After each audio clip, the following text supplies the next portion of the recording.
La democracia se fortalece cuando la justicia llega a todos. Tenemos que hablar de justicia. Es un espacio destinado a fortalecer a la ciudadanía en un lenguaje simple, porque una justicia oportuna, confiable y eficiente se construye de derechos y deberes. Tenemos que hablar de justicia. Un espacio realizado por el Poder Judicial al servicio de todas las personas y la carrera de periodismo de la Universidad Finisterra. Y aquí estamos nuevamente iniciando un nuevo capítulo de Tenemos que hablar de justicia y siempre con el mismo objetivo de acercar este contenido a toda la ciudadanía. Y hoy día nos vamos a detener en el trabajo específico de una figura que es clave en la administración del Poder Judicial y que, hay que decirlo, no se le conoce tanto, tal vez no se le ve mucho porque está trabajando intensamente. Agradecemos por lo mismo el tiempo que se ha dado para estar con nosotros. Queremos presentarle el trabajo, el quehacer de quien es el secretario de la Corte Suprema.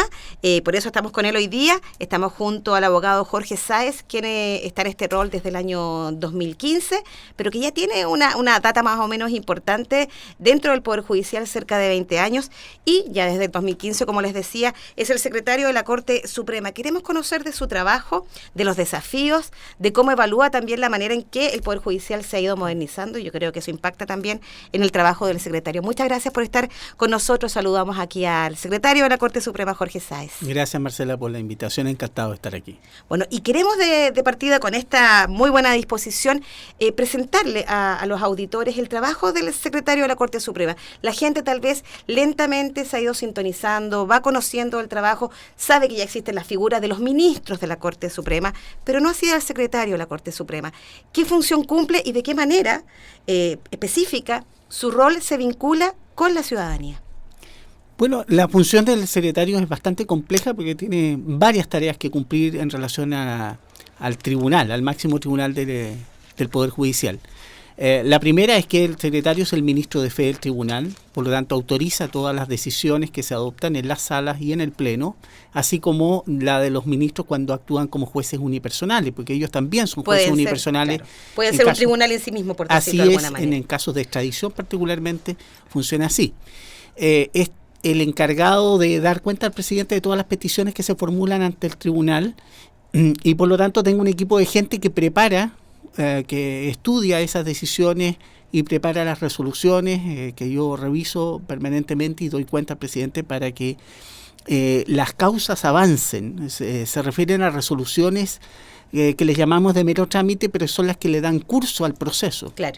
Eso es muy importante. Y tiene funciones en relación al resguardo de las causas, a la custodia de los expedientes o de los registros de los procesos y de dar a conocer al público el contenido de los mismos y de las decisiones jurisdiccionales. Además tiene funciones gerenciales dentro del tribunal y por lo tanto nos encargamos de que el tribunal funcione adecuadamente. Atiendo mucha gente y nuestra mística es la de resolver los problemas de la gente, de manera tal que somos la primera barrera que tiene que tratar de resolver esos problemas y si, claro, no los puedo resolver yo, pasarán a otras instancias.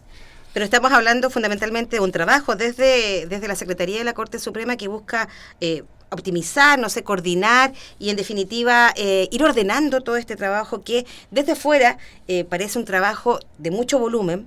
Uno ve la cantidad de miles de causas que pueden llegar hasta la Corte Suprema durante un año y eso demanda de parte de todos los que son parte de su equipo trabajar cada vez más alineadamente, más transparentemente, porque está la idea, ¿cierto?, esta figura o esta caricatura de pensar que ustedes trabajan con los expedientes cosidos a mano, en oficinas llenas de papeles, de hojas, cómo se mantiene ese orden, pero en esa línea precisamente es importante que la ciudadanía sepa de qué manera ustedes están modernizando ese trabajo que en definitiva va a resultar en hacer un trabajo más eficiente y más rápido.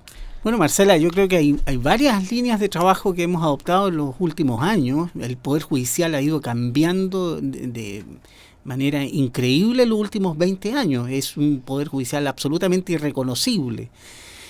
Yo llevo 20 años en la carrera judicial. ¿Ha podido ser testigo? Y he visto ese cambio, ha sido notable. Los abogados, nuestros usuarios principales, ¿no? Los abogados, las partes han podido advertir ese cambio. Y ese cambio ha venido dado por la incorporación de mucha tecnología. Yo creo que los grandes avances que han habido en materia de justicia tienen que ver con la incorporación de tecnología. Desde la incorporación de los computadores a fines de los 90, piensa usted que en marzo de 1998, la ministra de Justicia de la época dijo: en todos los tribunales del país hay a lo menos un computador. Y me recuerdo esa época. Estamos hablando de 20 años atrás. Sí, exactamente. Y cuando mi primer cargo en un juzgado, en una comuna en el sur del país, yo me encontré con un juzgado que tenía 2 computadores. Por lo tanto, teníamos el doble de computadores que la ministra había anunciado. Desde ese momento a la fecha, han habido cambios enormes que significan que hoy día los procesos, por lo menos los tribunales que pertenecen al Poder Judicial, son procesos electrónicos.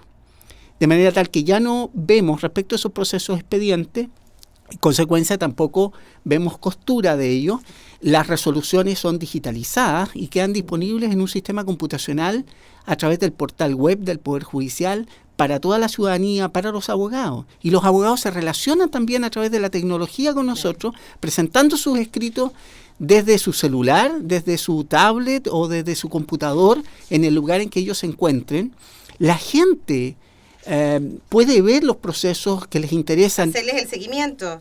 Exactamente, y saber, sin necesidad de pasar por su abogado, saber el estado de sus causas. Eso también genera cambios no solo para nosotros, sino también para el ejercicio profesional de la abogacía. Porque antiguamente la gente solo podía conocer el estado de sus procesos consultando a su abogado y confiando mucho en él.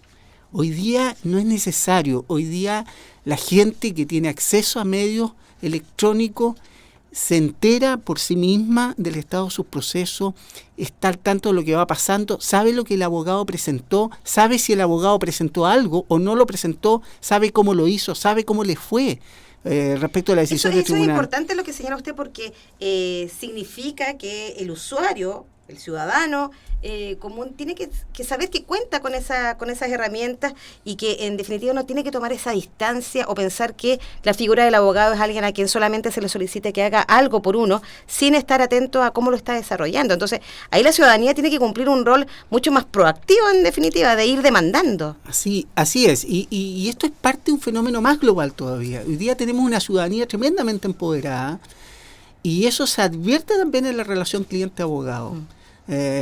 Y es más, nosotros estamos explorando la incorporación de más tecnología todavía. Le cuento que hace un par de semanas nada más, una sala de la Corte Suprema realizó por primera vez la vista de una causa a través de videoconferencia.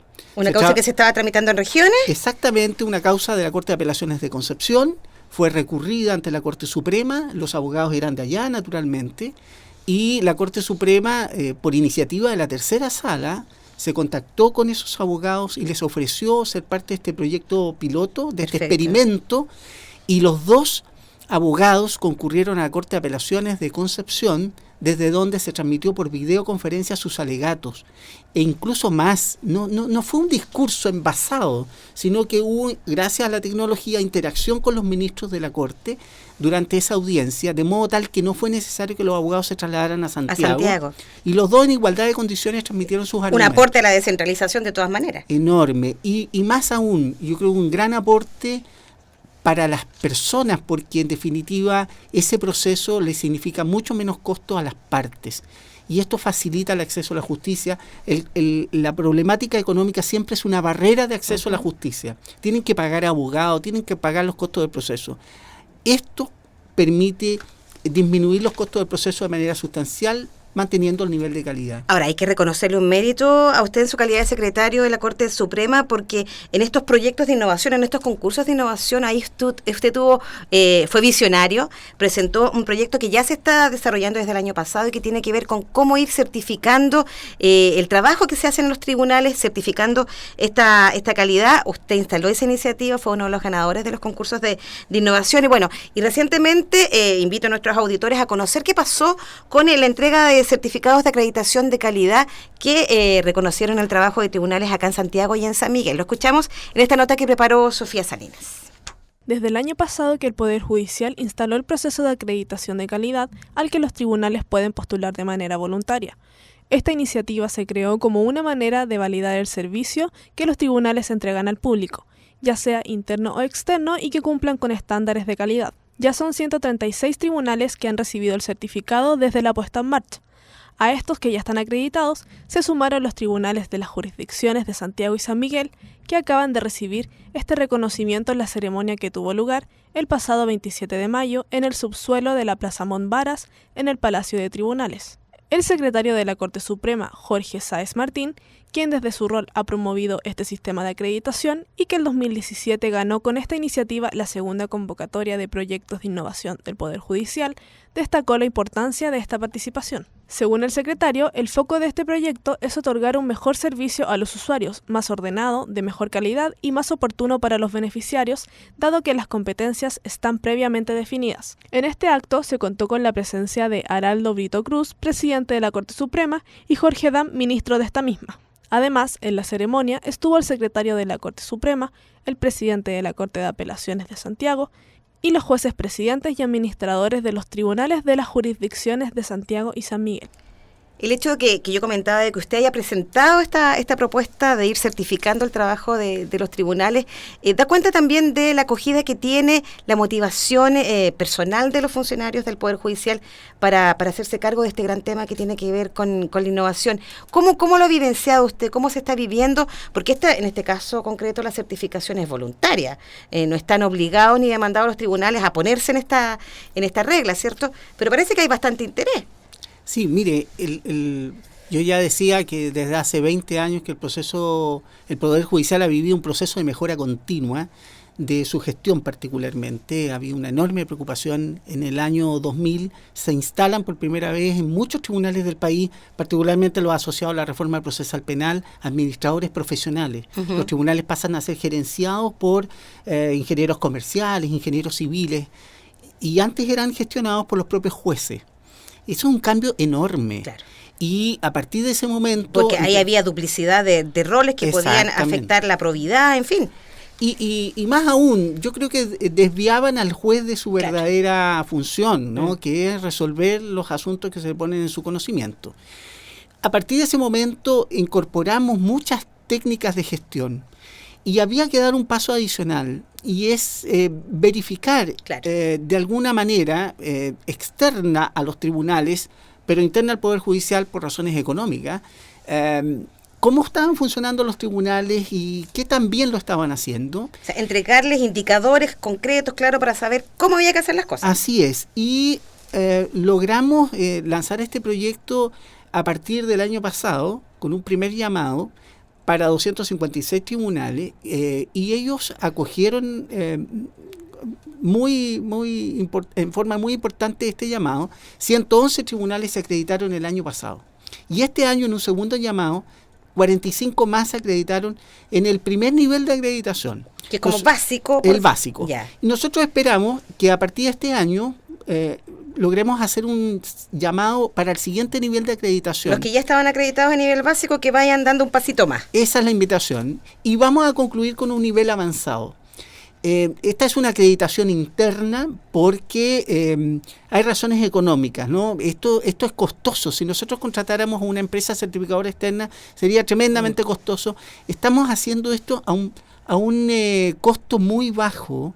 Esto está costando del orden de 10 millones de pesos anuales al Poder Judicial, porque el resto ha sido una inversión de horas hombre del personal del propio Poder Judicial. Y estamos muy contentos porque han acogido este llamado, lo que significa que la mayoría de los administradores, de los funcionarios, de los jueces de estos tribunales, están entendiendo que estamos al servicio de las personas, claro, y de todas las personas, como lo dice nuestro lema, y por lo tanto están poniendo todas sus capacidades para mejorar lo que hacen. Habla muy bien de ellos, habla bien de que no están conformes con lo que están haciendo. Porque en definitiva, o sea, esta certificación da cuenta de que también el trabajo internamente se va haciendo de una manera distinta y facilita los procesos y también genera un ambiente laboral mucho más apropiado. Nosotros creemos que va a impactar efectivamente los ambientes laborales y todo va a redundar en una mejor atención a los usuarios, que es nuestro foco. Bueno, a propósito de usuarios, nosotros estamos muy pendientes acá en el programa de ir acercando los términos técnicos para toda la ciudadanía. Hoy día queremos en nuestro Código Ciudadano presentarles el trabajo que hacen las Cortes de Apelaciones. ¿Cuándo usted puede recurrir a una Corte de Apelaciones? Lo escuchamos a continuación. Entre más simple mejor. Es el Código Ciudadano. Justicia en lenguaje claro. El sistema judicial chileno contempla la doble instancia. Esto quiere decir que un mismo asunto en general puede ser resuelto por dos tribunales distintos. Las Cortes de Apelaciones son tribunales de segunda instancia y proceden de manera colegiada. En orden de jerarquía, están por debajo de la Corte Suprema y sobre los tribunales de primera instancia, como los de familia, laborales o de garantía. Y en total, hay 17 Cortes de Apelaciones a lo largo del país. Si bien el organismo es un tribunal de segunda instancia, en casos específicos puede actuar como primera. A continuación, el ministro de la Corte Suprema, Jorge Dam, explica su funcionamiento. La Corte de Apelaciones lo que hace es conocer de una resolución ya dictada por el Tribunal de Primera Instancia y la revisa en cuanto a que el procedimiento fue bien llevado y la decisión está bien adoptada. Existen sí también algunos procedimientos que parten en la Corte de Apelaciones. O sea, la primera instancia ya no es de un juez, sino que es directamente la Corte de Apelaciones, como son los recursos de protección y los recursos de amparo. Asimismo, las Cortes de Apelaciones cumplen el rol de ser un ente regulador y también de gestión para los tribunales de primera instancia, de tal forma como explica el ministro Jorge Dam. En cuanto al orgánico, a las Cortes de Apelaciones también les cae el control de los tribunales. O sea, también las Cortes de Apelaciones tienen alguna tuición en el sentido de que los tribunales de primera instancia funcionen bien, adecuadamente y hagan el trabajo que la ley les encomienda. Las Cortes de Apelaciones están al tanto de las causas que llevan los jueces y es la institución encargada de ratificar o anular las resoluciones del Tribunal Inferior a cargo del caso. Secretario, estábamos escuchando recién del trabajo que hace la Corte de Apelación, que es la instancia previa, ¿cierto? Y como usted decía, la gente cada vez más empoderada, un poco más informada, sabe que hay otra instancia, que es la Corte Suprema. Y quería llevarle un ejemplo muy específico de cómo la gente sabe que puede recurrir a esta instancia, sobre todo en causas masivas. Y lo vemos tradicionalmente quienes están afiliados a ISAPRE con los recursos de protección cuando se generan las alzas de planes, y eso significa un trabajo bastante importante. Usted tiene que administrar mucha información, sobre todo cuando estamos hablando de miles de recursos de protección y que tienen que fallar de una manera bastante rápida y diligente. Ese tipo de situaciones, ese tipo de demandas de la ciudadanía también a ustedes los tensiona, les genera desafíos nuevos. Y nos gusta que nos generen desafíos nuevos. ¿Le gusta cuando empiezan los recursos de protección? No es que me gusten los recursos de protección. Yo creo que nunca nos alegramos cuando una persona tiene que recurrir a tribunales para que le reconozcan sus derechos. Los tribunales están para eso. Pero desde luego que a nadie le resulta grato tener que recurrir a un tribunal para hacer valer sus derechos. Pero lo importante es que sepan que los tribunales estamos preparados para resolver eso, incluso cuando llegan de manera masiva. 40.000, 30.000 recursos de protección en estos casos, que ustedes fallan en un día. El año, bueno, no 40.000 en un día, no, pero mire, el año 2016 se batió un récord de ingreso a la Corte Suprema, llegamos a 102.000 causas en el año. Lo normal es que esto fluctúe entre 30 y 40.000 en el año, y de esa cantidad, del orden del 60-70% corresponde a recursos de protección de ISAPRES. Y claro, nosotros ensayamos procesos distintos de tramitación para ese tipo de causas masivas. Porque se trata de decisiones ya adoptadas por la Corte Suprema, de modo tal que nosotros podemos seguir adelante con un proceso más simplificado para la resolución. Y efectivamente hay días en que salen más de 1.000 sentencias. Todo esto, desde luego, ayudados mucho por la tecnología también, que nos permiten dar respuesta de manera ágil a las peticiones de la gente. Bueno, quiero invitarlo también, a propósito de dar respuesta de manera ágil a lo que necesita la ciudadanía, a que conozcamos del trabajo que desde hace 10 años vienen realizando los centros de atención de asuntos de familia. Daniela Castel nos entrega esta información para que usted conozca de esta instancia. En Tenemos que hablar de justicia, tenemos buenas noticias. En marzo se cumplieron 10 años desde que comenzó a funcionar el Centro de Atención de Asuntos Familiares y desde esa fecha se ha concentrado la atención del público de los 4 juzgados de familia de Santiago y también la atención de los usuarios del Centro de Medidas Cautelares. Las consultas se realizan en el mismo centro de atención. De esta manera se logra descongestionar al público de los tribunales de familia, especialmente cuando los usuarios necesitan resolver dudas y procedimientos menores que diariamente les surgen a las partes involucradas. Se atienden alrededor de 1.000 personas diarias, quienes pertenecen a las comunas más grandes de Santiago. Para conocer mejor quiénes son las personas que pueden acceder a los servicios CAF, hablamos con Héctor Fuentes, abogado jefe del Centro de Atención de Asuntos Familiares. ¿Qué tipos de usuarios vamos a tener? Solamente los que no tienen abogado, porque los que tienen abogado deben hacer sus presentaciones a través de ellos. Que ahora, dentro de esos públicos que no tienen abogado, la mayoría son personas que tienen causas concluidas, como por ejemplo las causas con pensiones de alimentos decretadas. Los principales asuntos que se atienden son las pensiones de alimento, que llegan a ser un 40% de los casos.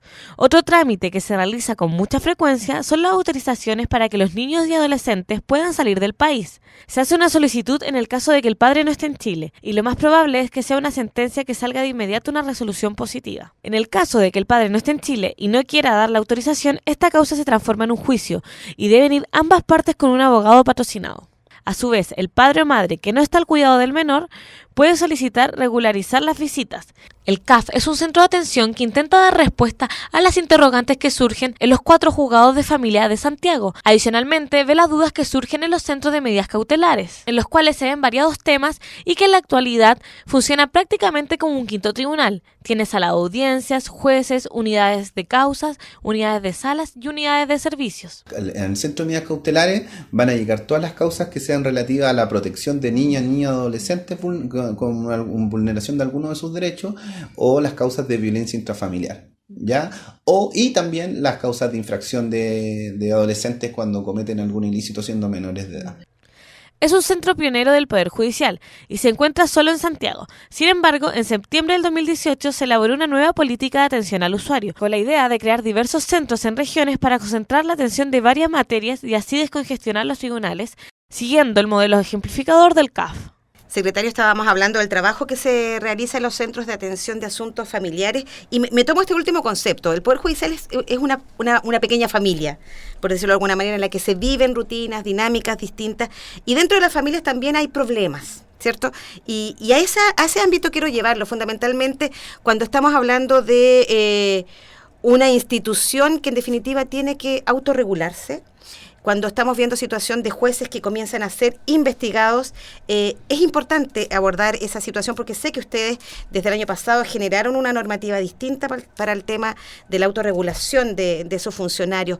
En esa línea, ¿cómo se está trabajando efectivamente? La gente desde fuera dice, ¿cómo se puede regular el trabajo de quien además es la persona a la que se le concede este derecho de administrar justicia? ¿Cómo se regula el trabajo de estos funcionarios? ¿Qué se está haciendo al interior?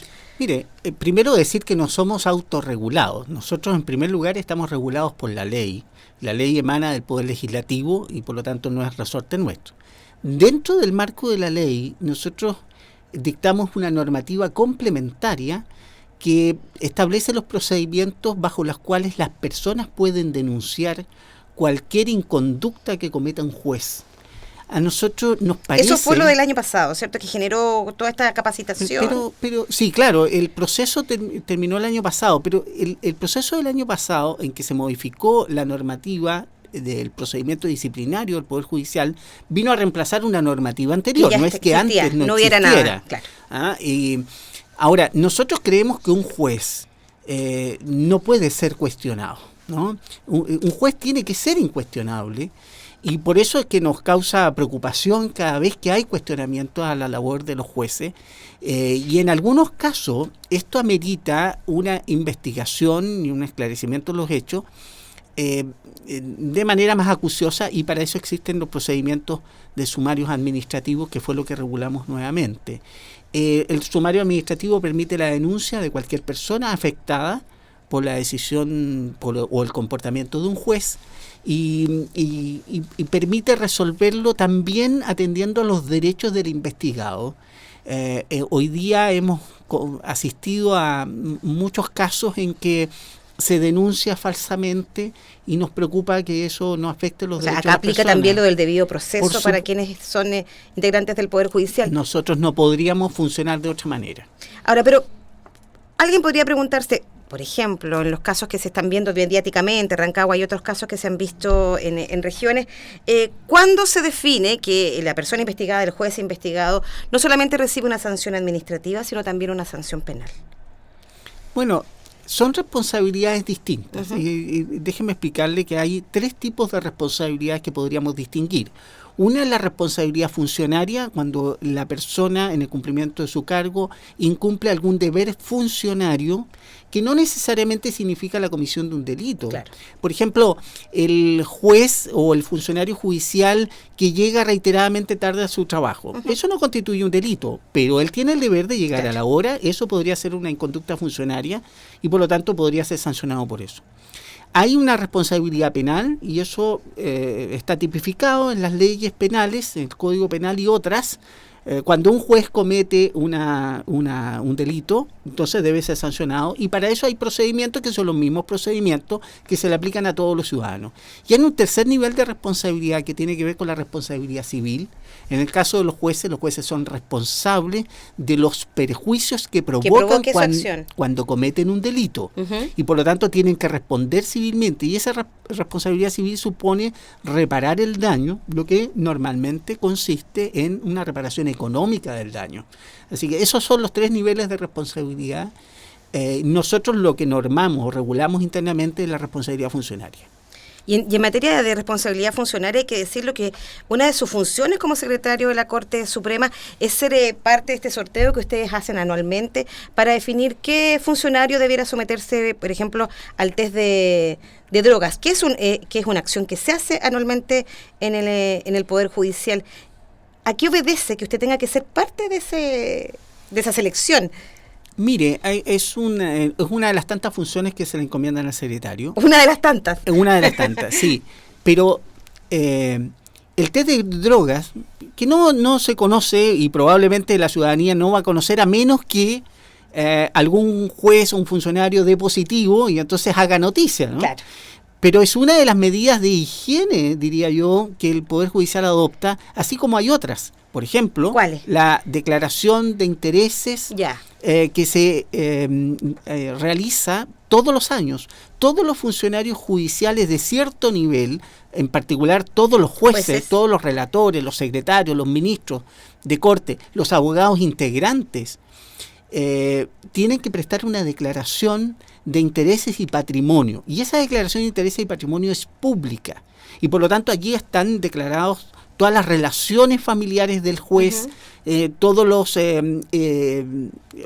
vínculos societarios que puede tener el juez, el patrimonio del juez, los vínculos con algunas instituciones. Y esto es muy importante porque transparenta esa información de modo tal que cualquiera que se sienta afectado por el interés de un juez que va a resolver su caso lo puede reclamar oportunamente. La información está disponible a través de nuestra página web y también a través de la página web de Transparencia. Y por eso hemos visto también en muchos casos cuando se informa en términos noticiosos de que un juez se inhabilitó en determinada causa. De ahí viene la génesis entonces sí.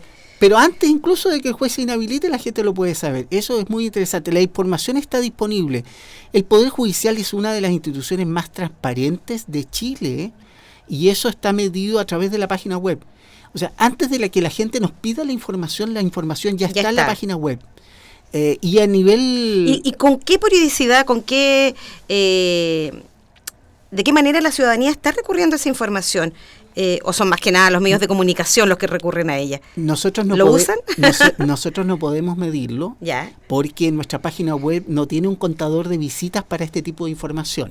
Así que no podríamos saberlo y no nos interesa saberlo. Lo que nos interesa es que la gente sepa que está disponible.